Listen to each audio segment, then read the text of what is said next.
মন যতই খারাপ হোক না কেন, মাকে বিদায় জানাতেই হবে। প্রত্যেক বছরের মতো প্রত্যেক বছরের মতো মাকে বিদায় জানালে তবেই তো মা আবার আগামী বছরে আমাদের মধ্যে ফিরে আসবেন। সে কথা ভেবে মন যতই ভারাক্রান্ত হোক, তো তারপর জলে নেমে যাই এবং নেমে গিয়ে 7 পাক ঘোরাতে শুরু করি।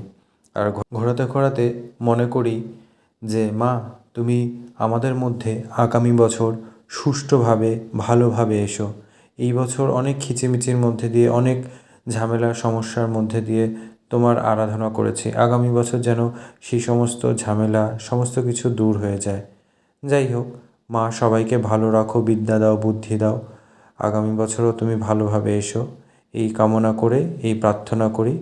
তারপর মায়ের নিরঞ্জন সম্পন্ন করি এবং মাকে একটুখানি জলের দিকে ঠেলে দিই। পুকুর ঘাটটা যদিও বা খুব খারাপই ছিল, তারপর জল থেকে উঠে আসি।